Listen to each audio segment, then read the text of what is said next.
नमस्कार, आप लोग देख रहे हैं जेके मीडिया। जम्मू कश्मीर के अंदर अगर सियासत की बात करें तो काफ़ी सारी पॉलिटिकल पार्टीज़ हैं, लेकिन क्या जम्मू की अलग से बात उनके अंदर होती है? ये बड़ा सवाल है। क्या जम्मू को उस तरह से रिप्रेजेंट किया जाता है जिस तरह से रिप्रेजेंट करना चाहिए? तो उसका जवाब है नहीं। हालांकि कई सारे लोग इन पॉलिटिकल पार्टीज़ के साथ तो जुड़े हैं, चाहे वो जम्मू के भी लोग हों, लेकिन जम्मू के बारे में बात करने में पता नहीं क्या दिक्कत आती है, जो हम काफ़ी सारी पॉलिटिकल पार्टीज़ की वर्किंग में देखते हैं, चाहे वो बीजेपी हो, चाहे वो कांग्रेस हो, चाहे वो पीडीपी हो, चाहे वो नेशनल कॉन्फ्रेंस हो। हालांकि जब भी इन पार्टीज़ से कोई चीफ मिनिस्टर बन के भी सामने आया है, चाहे आप नेशनल कॉन्फ्रेंस लो, चाहे आप पीडीपी लो, जब ये लोग सत्ता में होते हैं कभी भी जम्मू के बारे में बात नहीं करते। लेकिन जब ये लोग सत्ता से बाहर चले जाते हैं, ये लोग जम्मू और डोगरों की बात ज़रूर करते हैं, जिस तरह की बातें आजकल आप सुन भी रहे हैं पीडीपी और नेशनल कॉन्फ्रेंस से। लेकिन जिक्र तब भी होना चाहिए जब ये लोग जो हैं पार्टी में सत्ता में होते हैं, लेकिन ऐसा होता नहीं है। शायद यही एक कारण था कि जम्मू कश्मीर के अंदर एक नई पार्टी अब उभर के सामने आई है। हालांकि पहले अगर बात करें तो इस पार्टी का जिक्र पॉलिटिकल एफिलिएशन के साथ नहीं होता था, जो इस पार्टी के मेंबर्स द्वारा और इस पार्टी के प्रधान द्वारा कहा जाता था। लेकिन आज एक महत्वपूर्ण अनाउंसमेंट हुई है और जम्मू की एकमात्र बड़ी पार्टी एकजुट जम्मू अब जम्मू के लिए एक बड़ा काम हो सकता है आने वाले दिनों में करे, जो उनके आज के विजन डॉक्यूमेंट के अंदर बातें सामने आई हैं। क्या क्या बातें हैं विजन डॉक्यूमेंट के अंदर वो भी मैं आपको बताऊंगा, लेकिन बड़ी चीज़ ये है कि शायद जम्मू भी इंतज़ार कर रहा था कि अब जम्मू को अपनी पार्टीज़ मिलनी चाहिए। आप देखें कश्मीर के अंदर कुछ नेताओं को ऐसा लगा कि शायद उनकी पार्टियाँ जो है उनका जिक्र नहीं कर रहे हैं, तो उन्होंने एक अपनी पार्टी बना दी। लेकिन ऐसा जम्मू के अंदर क्यों नहीं होता? कई सारे ऐसे नेता हैं जिनको ऐसा लगता है कि उनकी बात पार्टी के अंदर नहीं हो रही है, लेकिन फिर भी घुटते रहते हैं और इस चीज़ का जिक्र नहीं करते हैं। कई बार कई नेता जिक्र करते भी हैं, लेकिन शायद अब ज़रूरत आ गई थी कि जम्मू को एक अपना नाम मिले। एकजुट जम्मू पार्टी की अगर हम बात करें तो आज से पॉलिटिकली अपने आप को पार्टी के तौर पर सामने लाया है एकजुट जम्मू ने। इनका जो विजन डॉक्यूमेंट है उसके अंदर एग्रीकल्चर पॉलिसीज़ और रिफॉर्म्स की बात की गई है, इंडस्ट्रियलाइजेशन की बात की है जो कि एम्प्लॉयमेंट जनरेट करेगी।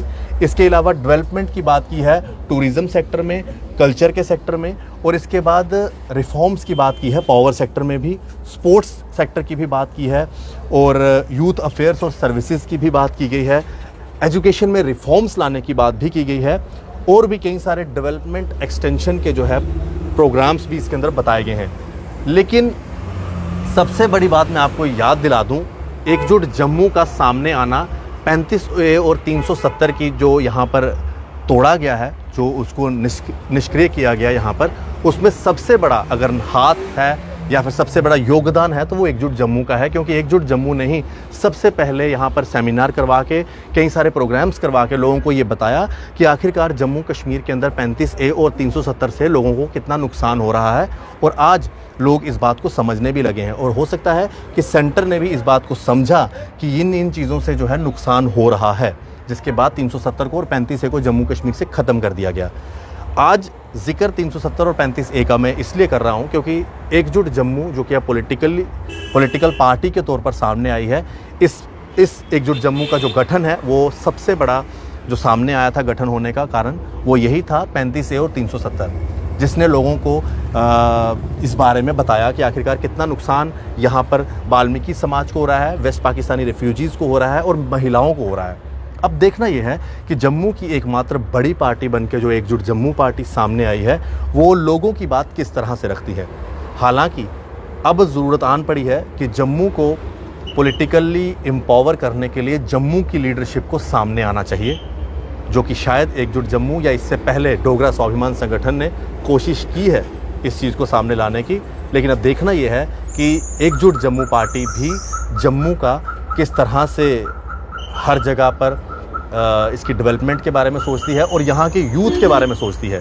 क्योंकि आपको याद है कि कितनी बार हम भी, जो इनके प्रेसिडेंट हैं अंकुर शर्मा, जो चेयरमैन है एकजुट जम्मू के, वो लगातार यूथ की बात करते हैं, चाहे 4G की बात हो, चाहे स्टेटहुड की बात हो, चाहे एम्प्लॉयमेंट की बात हो, या फिर एक यूथ द्वारा पीडीपी दफ्तर में झंडा चढ़ाने की बात हो, वहाँ पर भी सिर्फ एक ही शख्स सामने आया, वो है अंकुर शर्मा।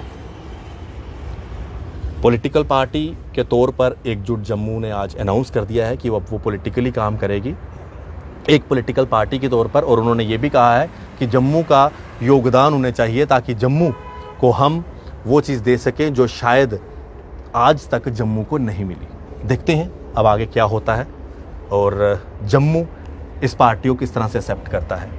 हालांकि यूथ की अगर हम बात करें तो सोशल मीडिया पर काफ़ी ज़्यादा चर्चा है एकजुट जम्मू की, और काफ़ी ज़्यादा चर्चा इस बात की भी है कि लोगों को इस चीज़ की बहुत ज़रूरत थी कि एकजुट जम्मू जो है पॉलिटिकली सामने आए और लोगों की बात रखे। आशीष कोहली की स्पेशल रिपोर्ट जेके मीडिया के लिए। धन्यवाद। जय हिंद।